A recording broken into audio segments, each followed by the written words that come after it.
It is time to engage. Welcome. Guys, this is it. This is the last episode of Trek It or Wreck It until, one of the 15,000 spin-offs comes out, which looks to be Picard by this stage because they finally started filming it a week late.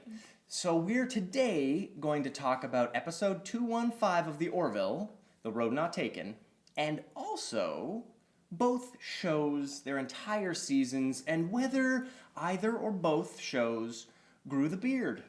Or maybe even, teed up the beard growth for next season. Whoa! Look who we found! Where'd you come from? Another time, some temporal stuff. I happened to see the future and basically had to come back and warn you. Is there going to be a Pike show?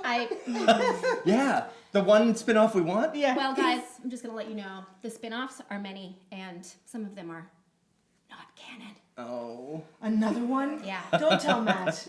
Please. We need him at his best today. It's just more ammunition, man. So we've got to talk now about exactly that, about, Orville and Discovery. Let's get into the Orville, Kat. I wanna hear what you've been thinking, and specifically about this episode. We got Ilara back, which was an interesting little surprise moment. Mm-hmm. But really, this was like part two of a pair of episodes, a two-parter that they didn't really telegraph. Mm-hmm. What did you think? How did that work for you? I felt like it was kind of like really reaching for closure, if that makes any sense. Because I really like temporal stuff, I'm not going to lie, but it is so hard to pull off. It really, really is. And I got to this point where I was like, okay, how does Kelly know? How do they know that they had this alternate future? Oh, yeah, of course. Wait a minute, I just answered that question. It was in the other time that I was in, and I jumped here, and it's so confusing. Gosh, I have this suit that I wear sometimes, and I just... And the details that she knew of exactly who was necessary where, who invented what. Like, Vanya, did that feel out of place for you? Or was that like, okay, this is the Kelly we were expecting, and she's not wearing that uniform, so you liked it? Like, you got maximum Palicki cleave, if that's what you were after. If we're talking about that lady's body, do people, if anybody questioned what I was saying, I hope they're not questioning anymore. You don't want to, how do you make that woman look bad? And they manage it every week, but not this week.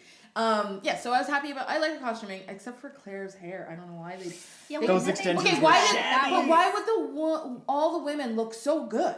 And Claire She's a mom. Yeah, but I mean, why do they have to they made her suffer. Anyway. No, I didn't, I was okay. I bought that she could figure out, she read all the logs, she knew all the people, when she was on the ship, and she spent time with them. Yeah. So I could look past that, part of it for sure. I mean, that was fine for me. I wasn't really questioning that so much, but I agree with, Kat about the temporal stuff. For me, temporal things are very difficult. I complain about it all the time. I complained about it a lot with Voyager. But I think that one of the problems for me with anything that's temporal is a lack of consequences after the fact, right? So if everything's erased, I'm like, why did you put me through that? I feel like you're just messing with me. Yeah, when you go on a journey and none of the characters follow with you, it's just your adventure. And then it's like, it was all just a dream. You know what I mean? And I'm not really into that. And so that's the more problematic thing for me. It is hard to pull off, you're right. Yeah, and also just did they extinguish that timeline forever? And is that a good sort of mandate to be, that's right? Like, it's not... Well, and it seems like the timelines, Sonia, did you get the impression that the timelines diverged significantly at any point before the Orville was captained by someone else and the Kalons brought them to Earth? Did it feel like other parts of this world were different to you? Or was that like the one thing? No, I just found it confusing. Yes, it was... the thing about temporal stuff is that it's hard to know exactly where you are. Exactly where everybody is at every time they're in a different time, and so the people who were on the Orville, who were not the originals, I'm like, well, so who, I don't know, there were just too many people we didn't know who had significant, felt like they were significant in the background. I also just thought that temporal stuff is not my favorite, as you know. As you all know. But I think that I found that they did it better than Discovery. I have to say, they did it better than Discovery in that it was more straightforward. There was less happening around it. It was a There were fewer simple way of stories. saying, "Oh, we're in an alternate timeline. We shouldn't be in," But- and it was clear. But can I say that can we talk about just in general, or do you want me to stick to that? Let's stick to Okay, Orville for okay. now. I want to make No, sure I want we to talk like. about the Orville. Oh, go on. Yeah. I just want to say that I almost wish that they hadn't reversed everything. Mm. I would have liked to have seen a season after she made a different choice and seen where they'd gone. yeah, Which is, consequences. and that's a bit different for consequences at the end of a season. Actually wanting to see that, as opposed to the fact that we kind of want to see a Spock show. Maybe because we're not as attached to these characters as maybe because I'm not as attached to these characters as I am to other shows' characters. I don't know. I found that they set up a situation too that I thought was odd. I thought, are they going to come back to this timeline somehow? Like you said, is it gone? Because apparently there's been some sort of interaction between John and Alara that has had Yes, some that's impact. true. Yeah. And they set up that whole Exactly. thing, and then poof, They didn't is it address it gone? at all. Also- They didn't address it. Boom, Alara's gone. Yeah, Yeah, exactly. But they exactly. also, the way they did that, it's like there were more than one instance in that really small scene where they kind of were upset with each other. Well, she was upset with him, and then what was the point of that? Well, it kind of made. It was to give us some kind of emotional reaction to it. It was to connect. It was to draw us in, and then Unless make they us, and then intend to go back to it somehow. I don't know. It seems like something that might be one of the tiny divergences in this universe, or maybe it's something that's happened in the last 9 months as they were like rebels. Right. So it's kind of hard to tell where that began. But one thing in this So episode, why bring it in? yeah.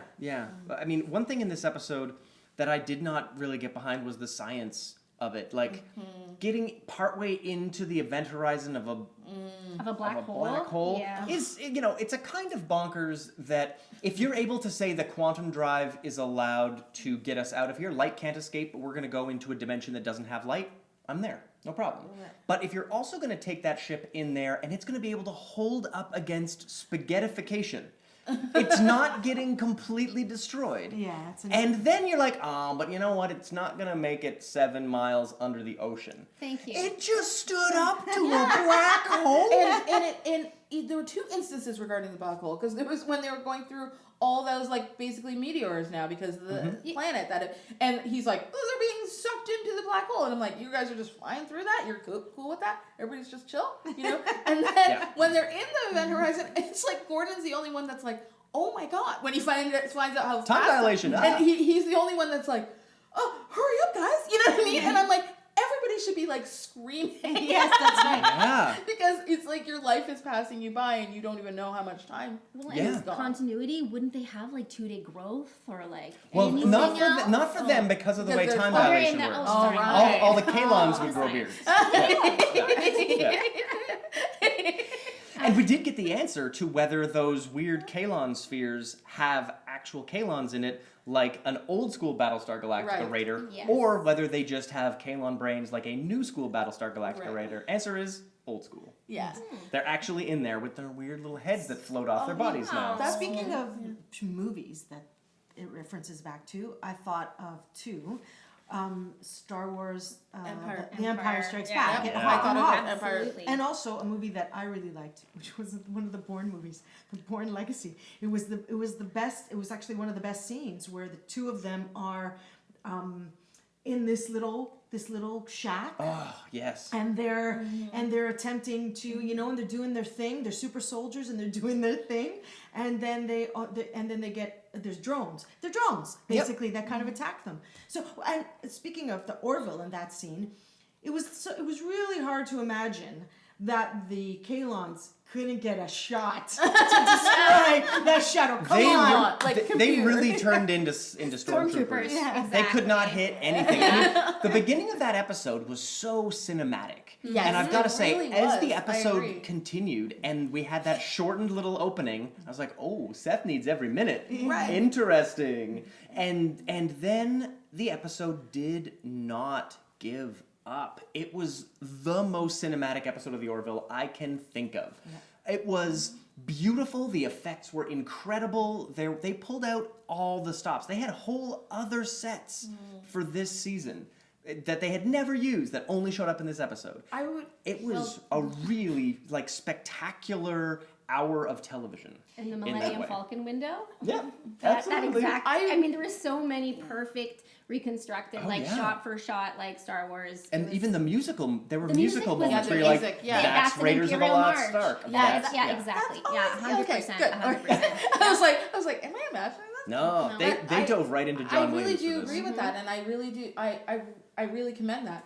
However, I wish that the writing were up to the same snuff of the production value. Agreed. Fair. And I don't think that it was. What did you think of the tone this time? I thought the tone was pretty good. There were a couple jokes in there that was, I don't know, I didn't mind it. Like the Twinkie gag worked for me. that worked for And me. the How was your weekend, guys? That worked for me. Crack house ships, I maybe leave that one out. You know what Yeah, I mean? the crack house ship gag was a little off color. Because it wasn't terrible. It didn't totally bottom it out, but it just wasn't necessary. I just feel like there were too many conversations between Ed and Kelly. Like there were 3 distinct conversations between just the two of them. But I can see why they needed that, because they had to go from, hey, I went on a date with you 7 years ago. Why did you just abduct my ship? All the way to, hey, let's make out and have a life together. Sure. And that's a difficult stretch in 50 minutes of storytelling. Sure, but I was bored. By the third one, I was like, cut this out. Well, I mean, as the audience, we've already seen that happen. That's what I mean. So I was kind of like, when they got to the dinner, I was like, okay. But then when they were at the bar again, and then she grossed me out too by saying, am I a monster for wanting to stay in this timeline? I was like, yes. 100% You you're a are monster. 100% a monster. These people are suffering, and you're like, I just want to stay in this time. I was like, Kelly really needed those 7 years to become a better person. Yeah. You know what I mean? And she still wasn't a captain, and she still wasn't doing all those things she set out for herself, and she was still blaming everybody else. Yes. Sure, sorry. But the interesting thing, too, for me, is just why? Why does it have to be coming down to a decision of a girl to go out with a guy? Yes, Why? that too. I'm Why? so frustrated by Why? that too. Why was the whole thing riding on the fact that she said no? That's I think it ridiculous. was, But I think more there is a kind of beautiful in once you get past that and into the idea of a broken relationship or a love lost is better than not having it at all. I can see how they were trying to go for that at the end of it, but it's how many times do we need to have that narrative? Exactly. Yes. And he did set it up though. I went back, I watched the first episode of this season, and they're having an argument, President Kelly and him are having an argument about their relationship, and and she says it's bad timing, and he says love transcends time. And so I was like, oh, why didn't he bring that back again? Damn. He should have said that again. Maybe that was the thesis for the season. Sure, it was the Yeah. thesis for the season, but it should have been, they should have just rounded, it would have got me, If you go back and watch this show and it, was there, that would have been icing on the cake. But I felt like, I felt like the more important relationship to stop the war, it wasn't necessarily even about him or her, it was about Claire. Yes. Yeah. Claire is the one, if she's saved- actually being blamed for what happened, but it's kind of his fault because he should have kept her isolated, like I said last week. But it was her relationship's way more important with With Isaac. Isaac. Yeah. What's his face? The asshole with the blue them. eyes. You know what I mean? The idea that love can transcend if you're a robot or not. That to me was actually more important. That they were able to build such a relationship that it saved the galaxy. Yeah. That I liked more. But Yeah, and talk about sacrifice. I mean, Isaac Yeah. sacrifices himself. And I felt like that takes was everyone out. I mean, that should at least be referenced. Yeah, so we a spent little bit. 3 Little love for solid Isaac. scenes on Kelly and Ed dating, as opposed to maybe tackling that a bit more. I have a really weird thing that stuck me. It's like, why spaghetti? Why spaghetti? I mean, know why was this it bothered were me. they playing with the actual technical term of being stuck into being slipped into a black hole, which is to be spaghettified? Yeah. Maybe they were like, you didn't get the spaghetti in that scene, So you get so it you now. get it on the plate here instead. Right. Yeah. I don't know. Yeah, I don't know. Had to vent. Sorry. Does Sorry, anybody yeah, else I want to? understand. Does anybody else have something to say about this episode of the Orville, or do we want to get into some macro reviewing here? Macro review. Yeah. I'm Alright. okay with macro. Yeah? Yeah, All sure, right. sure. So, we want to talk about this idea of growing the beard. We've now had 2 seasons of roughly identical length in roughly the same time of the year of both of these shows. And so, that's about the amount of time that TNG needed to start to get good. That's the amount of time that it took DS9 to really, start to ramp things up. Voyager needed a season more than that. I would say that Enterprise needed a season more than that, but some people like season 3. So let's talk about this idea of Star Trek needing to grow the beard and whether Orville or Discovery managed to pull that off. Vanya? My thoughts on that too is that they need more time, these 2 shows, because they have less episodes. So, by this time, yeah, you could say it's by season, but really their episodes are cut in half. See, I would argue that what you need is to put the episode out there, however many there are, sit back and think about what you've done. Sure, of course, And yeah, I watch what agree. fans have to say about it, and then course correct. And in Sure. that way, that's a year's worth of work either way. But, I mean, you could also argue they could use No, you're right. More episodes wouldn't hurt. But, yeah, no, I agree with you. I would say that for me, this season was more of a success for Discovery than it was for the Orville. Okay. I feel like the Orville made some strides that they didn't have, especially as tonally made some strides this season. But I feel like,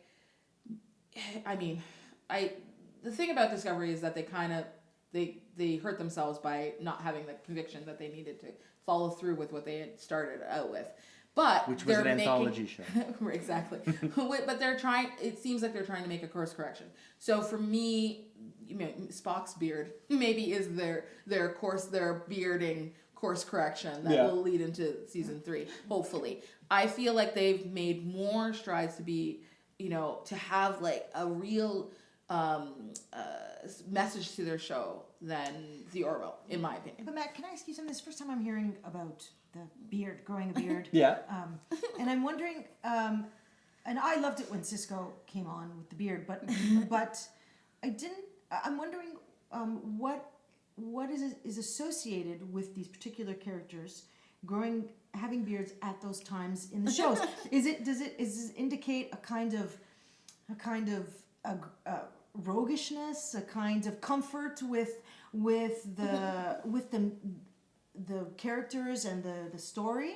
I think a lot of it comes down to wacky coincidence. In the part of the character of Riker, he went from being a Kirk surrogate of pretty boy is Exactly able to that. go down to the planet without endangering the captain, but can still have sex with everything if he wants to. Yeah. And so then all of a sudden he became more of a, I'm not going to say stoic, but more of a Gravitas. Yes. more gravitas. Yeah. Exactly. The funny thing about Cisco is Avery Brooks was asked to grow that hair and shave that beard before he got on the show because he looked too much like he had in other TV shows.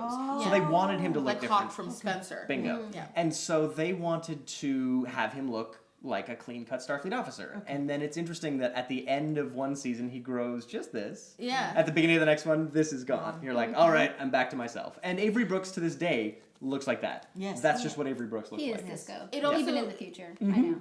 But it also, he was a youngish, married type in the beginning, and then he's been through some shit, and you know what I mean? And then it's like, okay, I'm just gonna... In time of war. Cavalier. Yeah, exactly. Exactly. It's a bit like how Janeway was able to handle that bun for 3 years, Oh, but then yeah. eventually was like, all right, cut She it. would That cut was her this by beard. now. And that was Yeah, her catch her beard.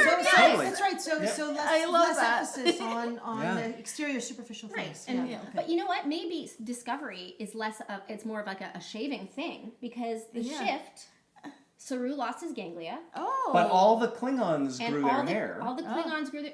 That's true. Oh, yeah. And then we have babyface Spock. at And the now end. do we Oh, think... right. Yeah, a Yeah, shaving. true. A shaving. Now, do we think that Discovery managed to pull off something transformative in this season, or made something that is a cocoon that we will see them next year become a good show? Oh, I felt like for the first time, okay, although it still doesn't have that nice sort of enveloped episodic kind of experience, I felt like I really liked the show by the end. And So that does was it the show- I was does it like, break your wow. heart that it's a different show next year? Yes, it kind of does, but at the same time, because Which You're like, where are we exactly? Riker in First Company. Yeah, Time time travel. Yes, Riker. We know. Tickled yourself. Oh my That's so God. funny. So at the same time, what was he saying? It's not good for the memory. All At this the same travel. time, you said you were kind of disappointed. Oh, I was too. disappointed. Yeah, I was disappointed, but at the same time, because of this temporal, stuff, maybe there'll be crossovers. Maybe there'll be like some kind of strange thing in the future, or in some kind of alternate. That opens up a lot of. They have a time suit. Still. I mean, they do. I mean, They you do. can do whatever you want with a time suit. Although they also have Georgia, which needs to, I guess, be elsewhere if she's got a spin-off show about Maybe Section 31. You know what I was thinking? Maybe she'll steal the time suit and go back. Ooh. But I mean, Because she's gonna and have abandon. to. They'll She's need gonna it. have No, I'm to. saying they'll need it to get everybody back, and she'll screw them over and come back by herself. That makes sense. The thing about Georgiou is that she's this character who is already out of her dimension. And so Yes. being out of time, Oh, right, yeah. what? Who cares? It doesn't It's matter just to a her. different, Yeah. just juggle me somewhere else, no big deal. And I feel like if there is a Section 31 show starring her that's going to happen, that takes place in the 31st century, that sounds to me like Crewman Daniels from Enterprise. It really does. Yeah. It super does. sounds- But yeah. maybe it's the beginning of like of that the sort of the temporal. The weird thing is, it would be the end. It would It be would kind be of the the end. end. Or the Like, end. That's right. because Yeah. Almost a Right. millennia. Almost Yeah. a millennia after it was invented. So- And it would be about 100 years after the temporal Cold War begins, according to Daniels, because he often talks about it being Right. about 100 years after, 100 years before we've been flung to in Discovery, which is because Kurtzman wanted to be totally clear of everything that's ever happened in Star Trek, and so he picked the 32nd century specifically because it was later than the latest thing that ever happened. And That's like, pretty smart. It's should've- smart / cowardly. But at the same time, it should have been, if they were going to do it at all, it should have been done in season 1. That's where They should have really would should be have done that in cool. season 1. Yeah, Oh my yeah. god. The Yeah. fact that they took a whole season I feel like, yeah, just yeah. to say, oopsie, is a little, it's sort of I mean, fit you know what, 14 it's hours of shorter. my It's life. like, Hindsight's why 20/20. did we have to go through that? Why did we Yeah. have to go through season 2? They could have sent us to the future with all these people, because the people that we care about are in the future. Most of them. Well, not Spike. Yeah. Fine. But we can't have them. We can't have them because Because you know, it Discovery makes sense. accidentally made characters we like. Yes. Yeah. Yeah. So anyway, we're going into the future. We're going into the future. I think this Well, what season we always liked. was a cocoon, but an unnecessary one, Matt. We're going into the future with these characters we like. God, I hope that they do some. Obviously, so they're going to be 950 years away from everything they know. They're going to be. So let's assume that's what's going to happen. Their technologies. What's going to happen with their technology? I mean, they've got Does Starfleet the still spore exist? drive. They've got- The Federation would be a very fond memory because there was still the temporal agents that were a Right. part of the Federation that were Right. at least around like 20 to 50 years ago. Guys, Okay. why so much of this temporal stuff? Can't they just be 950 years in the future with the Federation as it looks like, and the technology and the world and the galaxy as it is, and just And it's weird try 'cause- and exist in it as Yeah, human beings? yes. And it's kind of living. It's okay. It's living in that I story know, I like that this passion. Brian Singer wanted to pitch. This Yes. idea of just before J.J. Abrams' movie was like announced, Brian Singer had put together this pitch package for a show that took place as the Federation was swinging into decline. So they had 300- and 400-year-old ships, the Galaxy That's class. interesting. Yeah, it would have been interesting, and it's a good thing Brian Singer isn't currently Guys, in charge of there's so much anything. in human history that's fascinating. We've not jumped time zones. Well, you don't really know that, but Actually, yeah, sorry. I'm just saying. I'm just wondering if, like, what they might have dug up from what Fuller wanted to do. Like, what was his other plans for other anthology? I think I think that's the thing that frustrates me the most was that, like you said, they create these characters. We have the arc finally that kind of ends in this amazing thing. Except we're clinging now to the anthology. We're just going to cling to that platform. We're clinging to that Right. because you know, because that's what we said and that's it. And, But not enough because Yeah. we're still And- trying to hold on to these characters from season 1. It's still a That might Buffy the not make Vampire sense. Slayer It is. model, where it's like, this season's about This- Lorca being yeah. a bad guy from another universe. It's the big this baddie. season's It's the big about baddie, time like, travel you and know, the Instead Red of Angel. focusing on the Climax crew and keeping it them, you know what I mean? Also, Adding new characters and then being Yeah. like, bye. so just to clarify too, when they Leland, yeah, when he like got magnetized and all cute and nanified and on the floor, I mean he's still there with them. Yeah, don't turn off that magnet, guys. 'Cause he's still right there. So you brought control with you into the future. Yeah. Anyways, Yeah. with all your data. So that is. So actually So that's then- kind of interesting. So again, why did we need season 2? Yeah. Like it's kind of interesting. Because of Pike. Well, I suppose Love if you, season, Anson yeah. Mount. if season 2 Yeah. hadn't happened, we wouldn't have needed this AI situation. But again, season 3 can be really interesting. It can be really interesting if they according and for me, I would, as I've said, I'd love to see them do some discovery. I'd love to see them exploring. And they've set it up so they can. Yes. They've set it up so they can.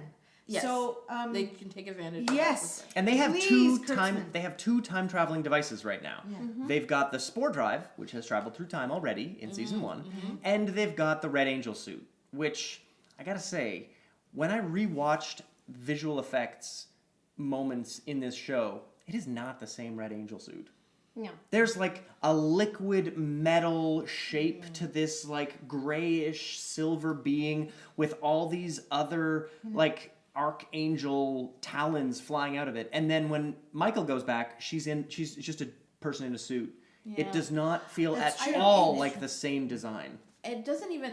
Yeah. I don't think anyone else can wear it though either because remember when it goes on her body It's DNA and she goes specific, or- she Yeah. goes she takes in like a deep like she's like because it's like so fused Yes. to her body that I'm like what are they gonna do? Only she can use it? that'd be interesting. What if Yeah. she refuses to? What would it be interesting if in the future yeah, that's true. she refuses to use it and the Spore Drive is mothballed and Or it's they just don't want they just broken. it's broken or something. Yeah, they something could so just that- break and it. there's a fight about whether or not to use this Yeah. this incredible power that All they you have. have to do is 3D print another one in about 10 Yeah, minutes. but apparently there's DNA. Yeah, it's the What are you gonna DNA. ruin it for me? connected to. All I'll say is I apparently love. People are gonna think I love when things break because I want this. I've been begging for the Spore Drive to break for so long. Oh, now from they the don't start. really need it to break. Yeah. But from the very first episode, I was like, Don't- Break please this damn break thing. this Because if it thing. breaks, because if it breaks, is that the same as the magnet breaking? Because we don't want the magnet. No, to- no, just keep the want- magnet No, on. now Magnet on. now I want everything to work. Yeah. now that it's in a place where it's supposed to be or not supposed wherever it's not where it was before. Yeah. I'm just like break everything. Just break that time suit. Yeah, I don't I know. hope.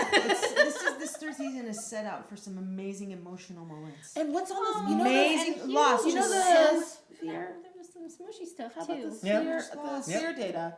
So they have access to that sphere data. Yeah, no, but they don't Don't want to they? have access to it. They just want to store it in random things and then get really stressed out. Yeah, just- when everything has Wi-Fi, Yeah. like, All I how is that a good idea? Recognizing Yeah, device. well, if oh, that Red was Angel like- suit. Oh, Yeah, can it you is. If that was a All the Dama, stories from the sphere. Yeah. if that was a Dama, he's like, no networking. Unplug everything. Yeah. Guys, I'm getting so network. excited about season 3. There's no way I'm not going to be disappointed. Well, There's and no on the way I'm season not- 3 discussion, it's interesting to be there because as of the recording of this episode that we're doing right now, there has been no announcement of a season 3 for the Orville yet. Which, Oh. by this time last year, they were already in pre-production. They were already shooting actually at this time last year, and so this whole Disney Fox merger has created a lot of confusion and created a lot of redundancy. And right now we're in a time where we don't know if we're getting a third season of the Orville, But you just said something hilarious. which is The Fox Disney merger, and of course the huge Star Wars like shot for shot in the last. yeah. Oh, right. Holy cannoli! Except but that concerns me that you said this because I really felt like this is like they just closed it. Like this is like, and this is a story. See, it all has to happen, and you Yep. have your answer that Ed and Kelly are gonna be together, and that's it, and it has to happen. And when they did that, it feels finite not to me. So now I'm freaking out that you said that. Right, Well, so there's it's no- there's important to consider the fact that if there is no other season, which all the writers had to consider as well, Yeah. how do they end this one? Yeah. And I feel like they ended it in a place that is a little anticlimactic. But having said that, at least it's not showing us the show we want to see.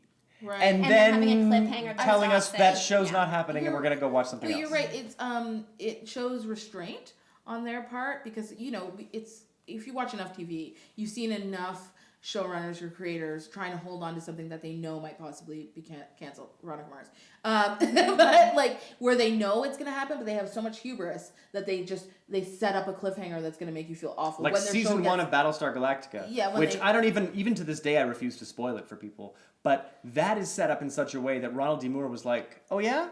Just try and not give us a second season. Right. Because holy shit, Yeah. But that this- is a brutal way to end a season. And season 2, similarly, Yeah. has like one of the greatest time jumps in the history of television. Yeah. And then just is another crazy mic drop. Like those shows have a tendency to dare you to not greenlight and another that's season. risk that is great, but also can leave your fans feeling like, Yeah. oh, that's where you left us. Where this is kind of, I would dare say, mature to be like, okay, if we do end, this is what the show was kind of about, I guess. For Yeah.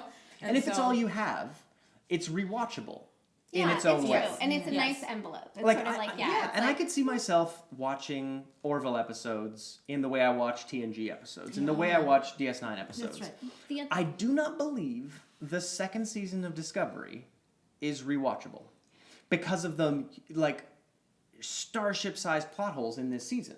Where when you go back to watch it and you're like, oh, so the Red Angel that Dr. Burnham actually is appears one time and never is it one of the moments that happens in the episodes. Right. So Oh, that's right. To They Spock. should- yeah, Yes. it feels, and maybe this is too inside baseball, but it really feels like when those two showrunners were fired and Michelle and Alex took over, they just came up with something new. Like they decided, Vanya's got a good idea.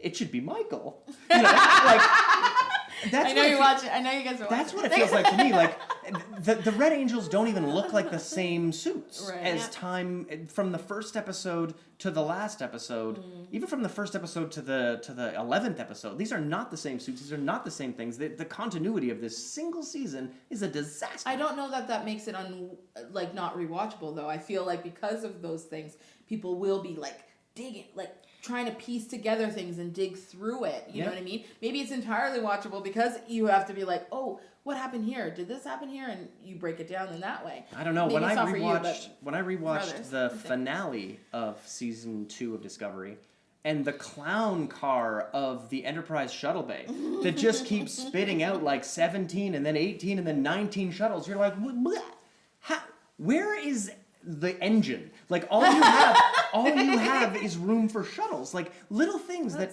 Star Trek is usually good, like Yeah. halfway good at, It's and certainly tighter, got definitely better as tighter. time went on. Yeah. But holy crap, the number of things in that like Don't let me talk about Enterprise and the flaws in the meat of that ship. oh yeah, The lever. Oh. I will never. I'll never the forgive the it. lever. On the wrong side And of the door. I gotta tell you, if you're gonna send 2 people to go fix it, maybe one of them shouldn't be a psychoanalyst. Like that admiral is a psychiatrist. I that is the really- wrong job. I do think, there's an entirely more capable red shirt that you should be sending in there. Send that blonde girl who just showed up in Ariam's seat. Yeah, exactly. She might know what's up. She could have really honored She Ariam. really, Yeah. really Right. honored Ariam, yeah. I want her to break too. Yeah. Like just go. But she was Yeah, let her away. lose her mind. Yeah. Just go away. She was doing a job that wasn't hers anyways because she was, in medical stuff, helping out there too. Everywhere. you She's know? just She a was- real helpful girl. McDuff. She's Yeah. McDuff. She is. Yeah. She's She's totally like, McDuff. I'm just here now. Oh, yeah. Now, do you feel like the Orville, with its new lease on life that I feel like it got after Identity Part 1 and 2, do you feel like the Orville has set itself up to be a more strong science fiction holder of the torch for Star Trek if there is a season 3? Or do you feel like it's still the same, like, fart jokes in space? I don't think it's fart jokes in space. I mean, here's what I think is going to play well for it in season 3, because it's got to have season 3. You can jump in anywhere, and it still holds true. I mean, that episodic kind of lovely experience is wonderful. And just also like the fact that I don't know. I'm trying to like. Hold on. Come back to me. Sonia, I'm what are stuck your in thoughts? space. Do you Hold feel on. like the Orville has a tone now that makes it Star Trek? Yeah, it improved its tone. I think, Vanya, I agree with this. It went from fart jokes in space to, well, they really decreased that kind of the instances of that humor. I find though that when that humor comes up, maybe once or twice in an episode, it's still distracting for me. It still takes away from the gravitas. There's a different kind of humor on the Star Trek that I enjoy more. Maybe it's cheesy. Maybe it's cooler humor on the Orville. I don't know. It's contemporary. It's a very contemporary show, I think. And I don't know, Matt. I feel like, if I may say, Seth MacFarlane is brilliant, and I love what he's done with this show. But I'm not sure if I would believe him as a Pike kind of captain, or is that? I'm sorry. No, but that makes sense. See, for me, that's what I was going to say, and I was trying to figure out how to say this. Is I felt that like the tone was being more distanced from Star Trek, especially as we got into Identity Part 1 and 2, and it was really going towards more. I felt like very like BSG and very Star Warsy, and I feel like it's going more towards generic sci-fi. Let's beef it up, as opposed to towards our lovely Roddenberry guiding principles. Do you know what I mean? Yeah, However, and some of the especially in plots this episode of the Orville, this last episode, there was a moment where, like, shot for shot, it felt like Slave One was coming around to follow the Millennium Falcon when it was that Kalon ship that came out to there were moments where I just felt like I was watching Star Wars, which is quite a compliment when it comes to the visual effects. Yeah.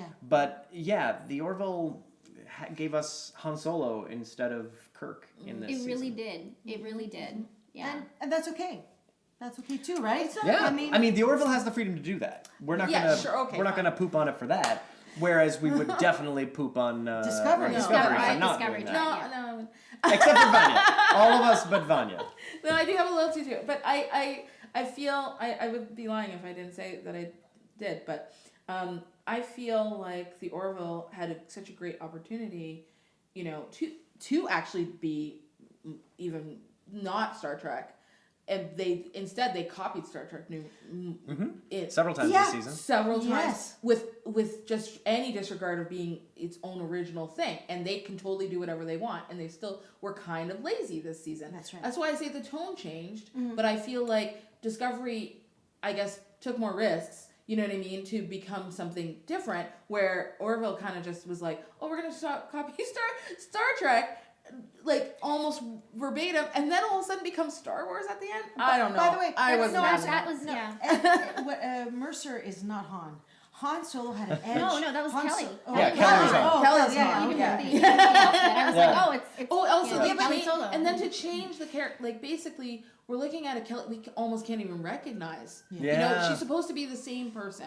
She's not a different person. She's just herself from when she was different younger, experiences. right? But Oh, she yeah. seemed almost like she wasn't herself. Like still 7 years should still give you some sort of like weight I feel to like your character. She was like trying to be like a John Connor kind of a thing in a weird way, like Yeah. coming back, and she's kind of a little bit more. She's like, kind of like a teenager. It was Yeah. weird. It was watching her. It was like she was still 7 years younger than the Kelly that we know when she still had 7 years as a rebel, right?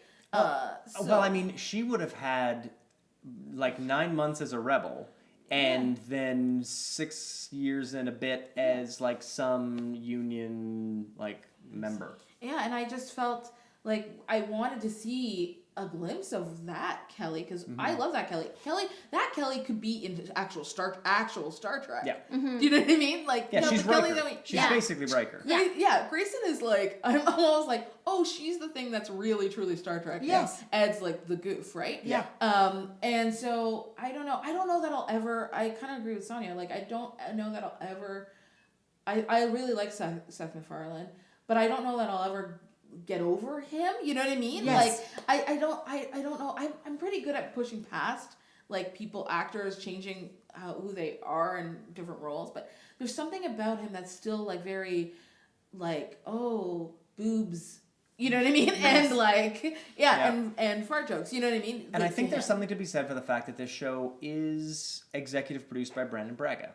Mm-hmm. And if you look at the laziest Star Trek that's ever made, you will usually find Brandon Braga's name attached to it.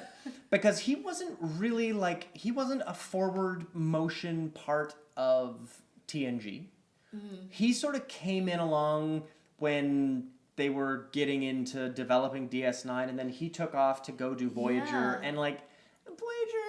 You know, like when you look at like the heavy Star Trek stuff, you're looking at the Ronald D. Moore. You're looking at even Robert Hewitt Wolf. He's the one who created the Jemadar in DS9.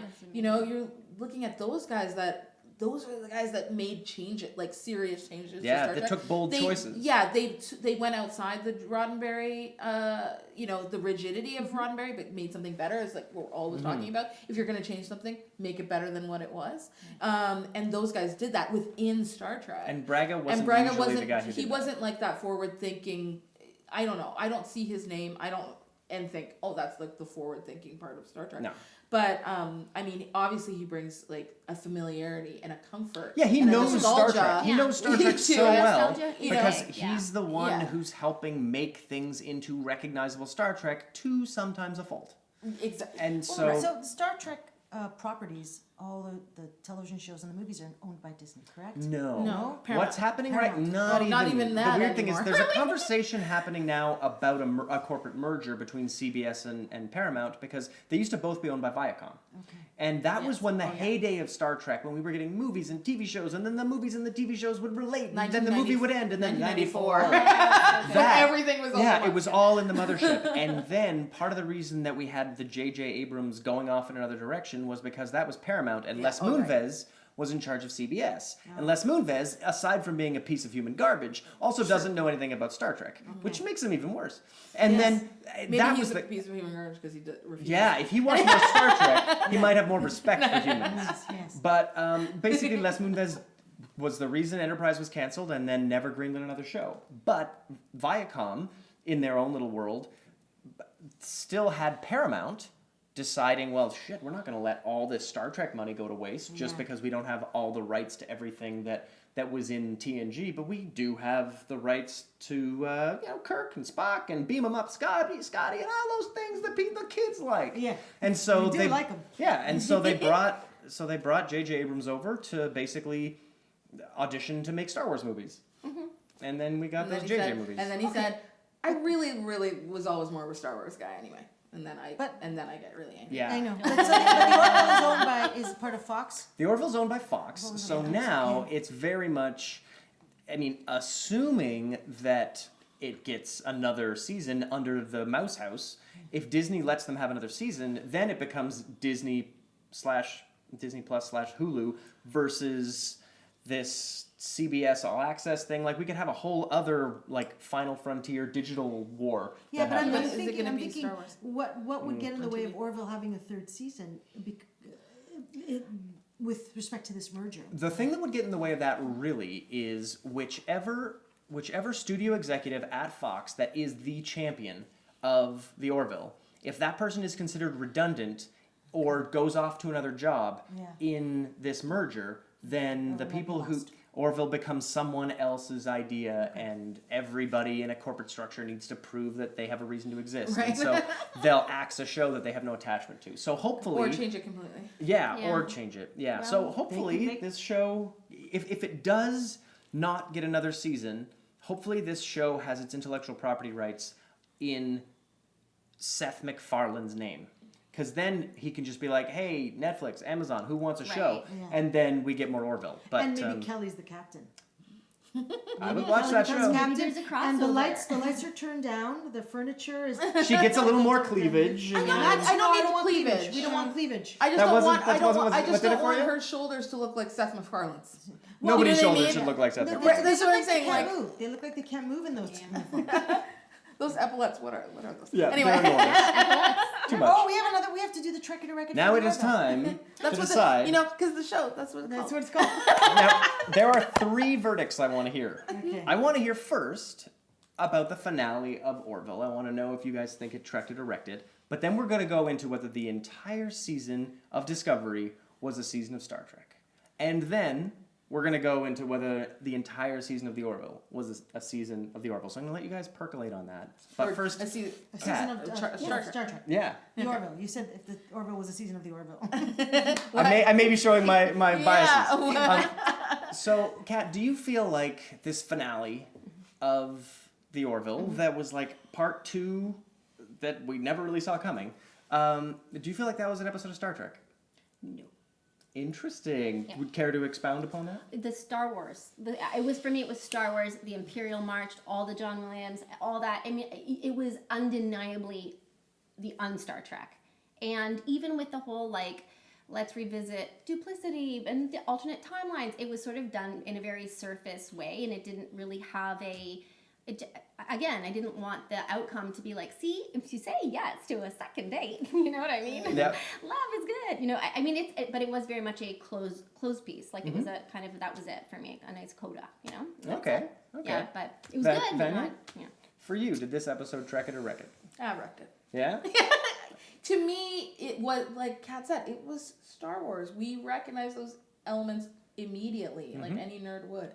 And I was disappointed because I really thought after coming off of the last episode, that was a TNG episode, that they were gonna make it up to me. You know what I mean? Like that they were gonna be like, okay, now we're gonna do that. We're gonna set that up, and we have you. They just oversteered. You know what I mean? And then they just went to a different franchise. Yeah. But I really thought that they were gonna take, second chances and be like, okay, you think this is second chances, but we're gonna give you something else, and then it's gonna be better. You know, and I've kind of expected them to do that. They had other opportunities where we've been surprised in a good way. These are people who can make a show that does that. Yeah, and we're like, oh, okay, that was not great, but I see the outcome of this. Like even the Claire and Isaac thing, we were like, oh, that rubbed us the wrong way. Yes. But what came of that, the follow up of that war, made it worth it. Yep. Right. And this didn't have it for me. So yeah, Sonia, I wrecked it. did this episode trek it or wreck it for you? It wrecked it. Basically everything that they both said, and I just want to reiterate that they did have an opportunity with this second part to go the other way and do something. First of all, give us something new and fresh to look forward to in the third season, but also end the second season the way that we wish Discovery had ended in the second season. That they just wherever they are right now, we could see it. Yeah. And that the ending of Discovery was not about Enterprise, but it was about Discovery. Yeah. And so they didn't. So I'm disappointed in that. I'm disappointed in it, and it was a beautifully shot Star Wars episode, and I enjoyed lots of it. Yeah, same. But it wrecked it. Okay. I've got to say that this episode of the Orville felt so much to me like an episode of the Mirror Universe on Deep Space Nine. The one thing that was missing was a character from our universe to make it feel like Star Trek. To have someone who is making the philosophical comparisons, who's drawing the lines to make you feel that this is a philosophy show using sci-fi. So this episode wrecked it for me as well. It was not Star Trek in that way. But I really liked it. I liked this episode a lot. Even though the science was so off, right, Matt? The science, that was the other thing that drove me nuts. It's like none of the time travel thing made sense in the first episode, and they leaned right into that on this one, and then that whole thing about the black hole I also and the don't think inconsistency that, with the Claire would have missed structure. that protein thing. Yeah, it's true. That's That not was Claire's that thing. was lame. that was- She's like really, she's good. She's good at her job. Yeah, she's like the competent person on that ship, so Yeah. you'd think she'd get that kind of thing right. Okay, so let's talk about seasons of television. Vanya, I'd like to know if you think season 2 of Star Trek Discovery deserves to be called Star Trek Discovery. Yes. Yeah? Yeah. Tell me why. I feel like there was enough there. I think that their efforts, specifically having to do with philosophy, the themes that they were trying to convey, to me were very much Star Trek. What themes were there to you? What did it tell you about life and I living? think about loyalty, about love, loyalty, compassion, about acceptance. Those kinds of things to me are very much Star Trek. And so does that do it for you? Sure. So I think that to me, the overall season, you can say that it's, it didn't, some things didn't land for you. But I feel like they made some significant improvements as far as what I know about the cast now, the crew, the actual core crew. And if that crew that I've learned to like is now on an adventure together, more gelled, then to me, I see like it could potentially have a really good future. And maybe they don't have to pick up a new captain next year. Yeah, and maybe they'll just pick one from their own crew. Yeah. And one of the 1,000 commanders they have on that ship. Many, They're all ready for I just want to know. Do they know that the term lieutenant exists, and they can and that they can actually combine the two? No. Like lieutenant, I just want one person, just one time. Nobody has lieutenant commander. Nobody has the dotted ones, only straight bars all around. That's it. Anyhow, I think the season tracked it. All right, Kat, did Discovery Trek it or wreck it for you? Okay. At the beginning of the season, I was like, oh no, and I was very, very concerned. And I saw a lot of plot holes throughout some of the episodes, but Anson Mount is an incredible Pike. Yeah, He's really, and not only that, but I feel like what he brought with him in terms of environment and dynamic, little Kirkisms too. These wonderful little, and even some of the way the dialogue some of it was fantastic. I feel it was much improved this season. Also, same thing. Sacrifice, big theme. I loved that. Selflessness, teamwork. Really, a lot more discovery in that. Even the searching for those different signs and symbols, they were exploring these different kinds of things together and solving the issues together. The introduction of Spock, which for a little while I was like loathing. I'm not gonna lie. I was kind of like, really? Okay. But actually, I found him quite awesome. And he became one of my favorite characters really quickly. And he also offset Michael's kind of whininess, you know what I mean? Which was interesting. It contextualized everything. So I really liked the fact that, and family was a big reference to the whole thing too. Yes, absolutely. By the end, I'm not going to lie, I kind of cried. I did. I really feel like it was a wonderful show, and I'm saying goodbye to it now. So not only was it good, did it feel like Star Trek? It did. And it was good, and it was Star Trek. I felt like it, especially, oh my gosh, I like the Enterprise Bridge too. I mean, there was something, I know you have some issues. I know you. No, he has some issues. I know. We're fine. But as soon when LED light. the experience of it was great, and if only in contrast to Discovery. The okay? football If field? only, yes, if only in contrast. Actually, it was more of a dance club. Yeah, a bit of a Dance rave. club. The disco. That's what. But it's you called, didn't have to disco. go. Sorry. Sorry. They could have like these conversations. Section 31 could have functioned In the corner, and nobody would have known any of their secrets. Do you remember when? What's her name? The security officer. Yeah, when Nan was just Nan was like hiding around a corner. Did Nan survive? Do we even know? Like, we never really see. We don't know. We don't know. She could be alive. Hopefully. Sonia, did Discovery Season 2 Trek it or wreck it? Oh, I have to give a lukewarm and qualified Trekked it. Okay, please qualify. Well, it was more Star Trek than Season 1 because it wasn't all about war. It was about, and I'm repeating a lot that these two brilliant women have said. It was about. They dealt with ethical questions. They dealt with science in a different way. It wasn't just about the spore drive, even though often I don't like time travel, but still they gave us more of the relationships which really mattered to us. They introduced characters who were Spock and Pike. And now I know that it was a problem that they introduced these lovable characters that they took away from us, but it was an attempt to inject, I think, some Star Trek right away while they made some corrections to what they had done with the team and the crew in the first year. In the end, Matt, was not pleased with the way it ended. I found that the scripts, the writing took us away from what we wanted to see too often. They spent time on things that we didn't need them to spend time on. So it was often bad Star Trek, but I felt like it was much more Star Trek than the first season. Okay. That's it. Cool. I'm going to give the entire season of Star Trek, of Star Trek Discovery Season 2, a giant thumbs down as television. Yes. Like, it's just objectively so badly made, and a lot of that's because they were firing showrunners and bringing new people in and changing stories, and a lot of that happens behind the scenes. And if I didn't have friends on that set and I didn't know things that were happening there, maybe I would like it more. But there's something to be said for how the sausage gets made, and that's going to inform my opinion. And I honestly believe that this show had the wrong people in charge of it from like the hop. Like this show had so many things working against it, but this season they dealt with people instead of, like you said, war. They gave us characters to love and then didn't take them away from us by proving that those characters have been lying to us the whole time. And so that was valuable.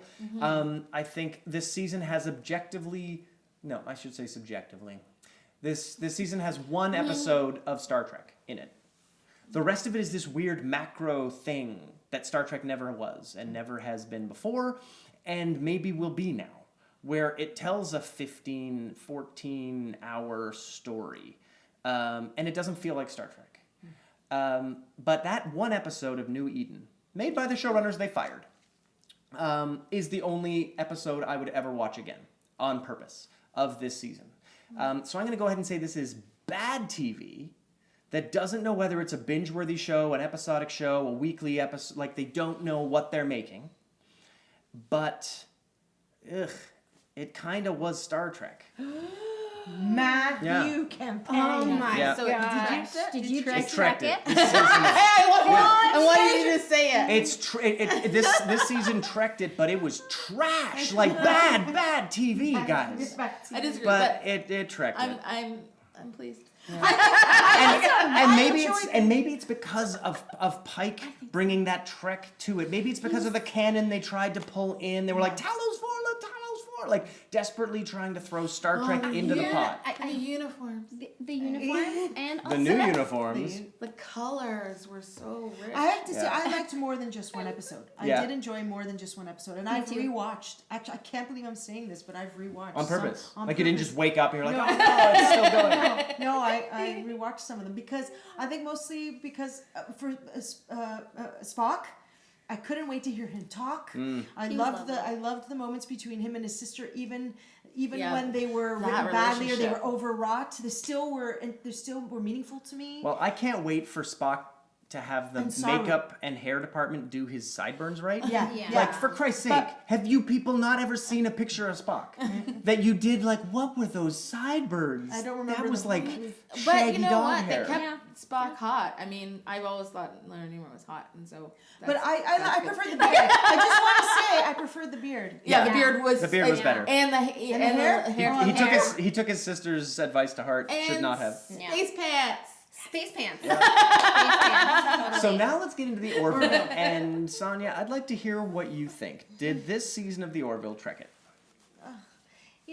I think it did, Matt, but I'm not very attached to this season of the Orville. I don't know why. It trekked it, I think, for the most part, because it dealt with definitely ethical issues. I remember vividly the episode, and now I'm going to forget their names, and you know which names I'm going to forget. Mocklins. Thank you. The Mocklins. The Mocklins. And it dealt. There was another episode that had to do with Bortus and the suite, like a hollow suite. Yes. Cool, that was cool, and I just remember that as I was talking. Yep. So it dealt with the things that I loved about Star Trek. A philosophy show that they sort of and they navigated it all with science and these relationships.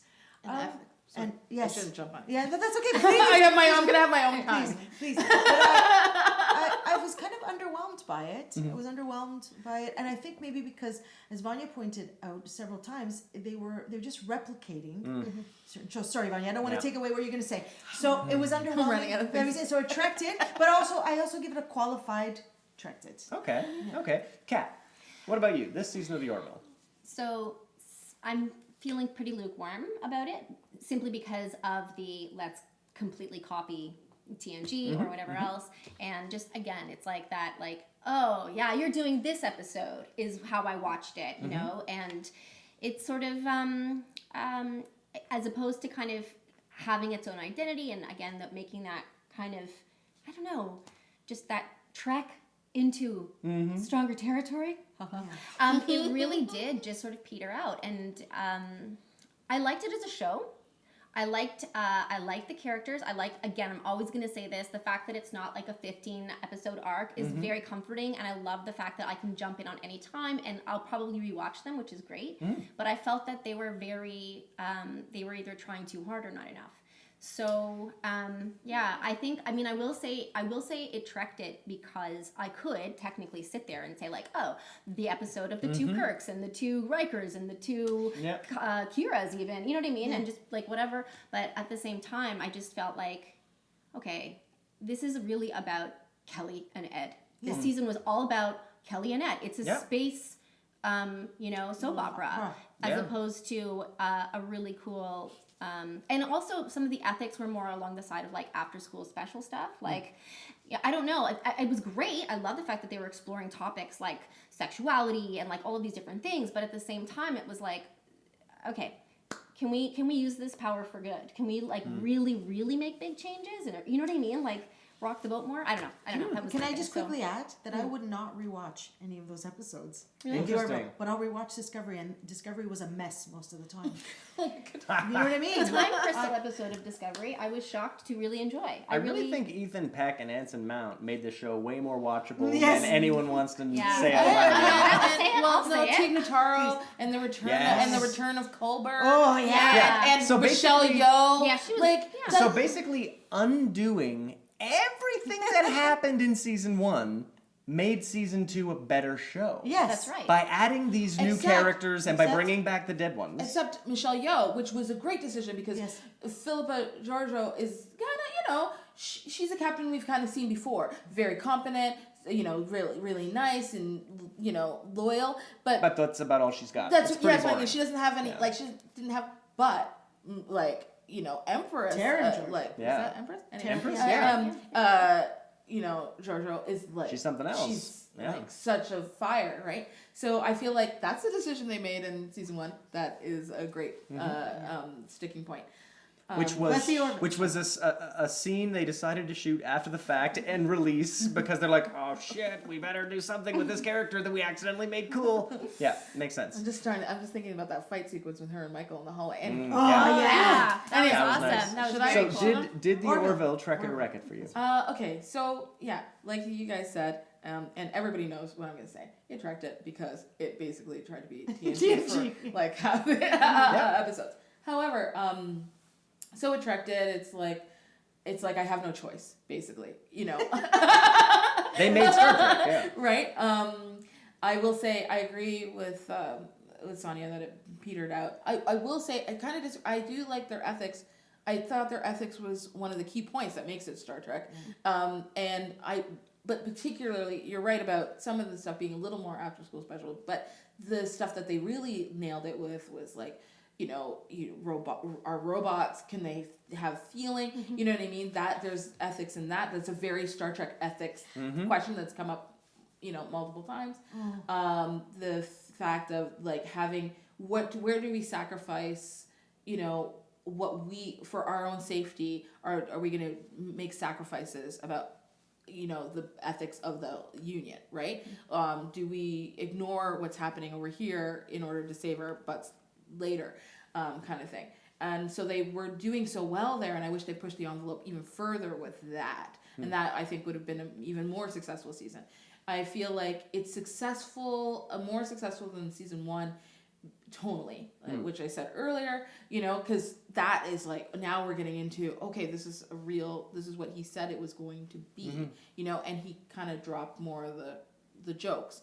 The times where it got bogged down was when they added too many jokes for kind of no reason, where they didn't have to, but it tracked it. Yeah, and you know, the thing is, the captain shouldn't be the one in on those jokes. Maybe they could have those jokes in the Orville, but the fact that Mercer is the one taking part of them, it diminishes his gravitas. And Kelly's not. Kelly's the one. But it does make her more of the captain. It just reminded me of one of my favorite TNG episodes, and I think one of the most brilliant. The one where there was a scientist. He was like just a lieutenant or something, and he wanted to clone Data or take Data apart. Oh yeah, and I remember that. Yeah, oh my God! Yes, the measure, and they had to argue in front of a judge it was beautiful. that Data was. And Riker had to fight that he wasn't just a machine. That's in like some of the top. If you look at like top 100 Star Trek episodes, like of all the series, it always makes it. That's what you gotta aim for. That's what you gotta aim for. But I also will say, I also agree with Kat about the relationship thing. It was a very much, you know, Kelly and Ed. I just really don't care about their relationship as much as I think they want me to care about their relationship. I also feel like the show in general was very relationship-y. Right. As a whole, like everybody was just trying to get laid and date True. all the time. You know what I mean? And I'm just like, I feel like, and it was also, and not to argue this, but in this day and age, when you're making something like that, to have everything be so heteronormative, you know, is like, that's true. It's really, it's glaring. And I mean, it is really between Bortus and and you know, Doctor. Kalon sex, like Kalon there was heteronormative, but there was also like thinking about entirely different senses and I like of it. sexuality. I like that being like, Yeah.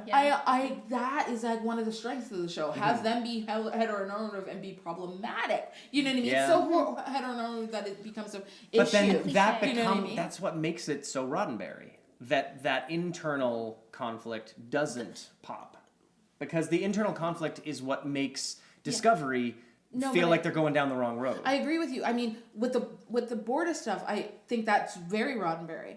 Everybody just trying to like date all the time. I was like, why are we spending so much time on that? You know what I mean? If Gordon, you know, I feel like if he's gonna have the love relationships, like it was a lot. There was a lot of talk about being single and dating and being alone. And I felt like that really commanded a lot of the season for some reason.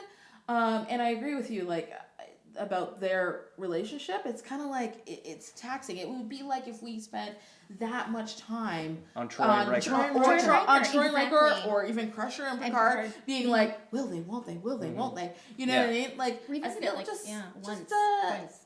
reel it in a bit. Well, I've got to say that as far as the Orville being Star Trek, I think there were hot and cold episodes from a quality standpoint, but it was like such a season of Star Trek and brought into 2019 in this beautiful way that network television works now.